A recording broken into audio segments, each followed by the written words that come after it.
بسم اللہ الرحمن الرحیم۔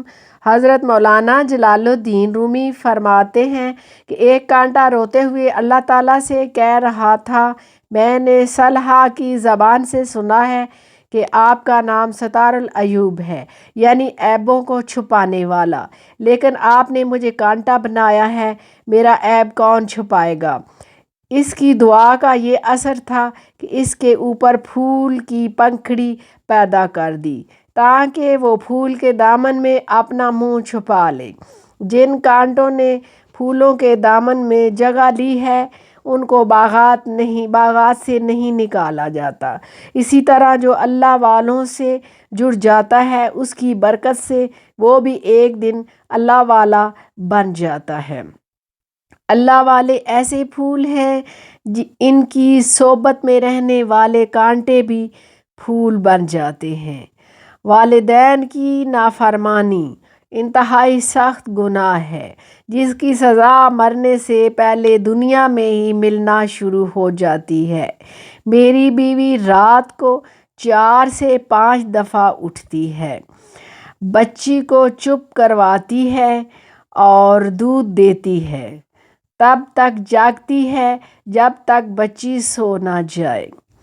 پھر سونے کے بعد بیٹی 2 گھنٹے یا 1 گھنٹے بعد جاگ جاتی ہے، پھر اٹھتی ہے اور اس کو دودھ دیتی ہے اور چپ کرواتی ہے۔ منظر میں یوں ہی روزانہ دیکھتا ہوں اور سوچتا ہوں ان لمحوں کو، اس منظر کو کہیں پر لکھ کر رکھ لوں۔ بچے جب بڑے ہو کر ماں باپ پر جھڑکیں گے تو ان کو تحریر دکھاؤں گا۔ یا ماں باپ محتاج ہو کر چارپائی پر پڑ جاتے ہیں تو رات کو ماں یا باپ جب ان سے پانی مانگیں تو وہ چیختا چلاتا ہے تو وہ سکون سے سوتے رہتے ہیں۔ میں اکثر رات کو جاگتا ہوں، دیکھتا ہوں بیوی بیٹھی بیٹی کو چپ کرا رہی ہوتی ہے۔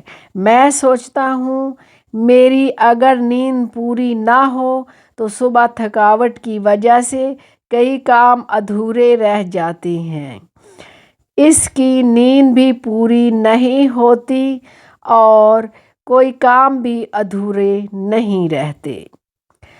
ماں باپ کو دکھ دینے والوں کو ان کی پیدائش کی منظر دکھائے جائے تو شاید کوئی شخص اپنے ماں باپ کو یوں گلیوں کوچوں میں ذلیل نہ کرے۔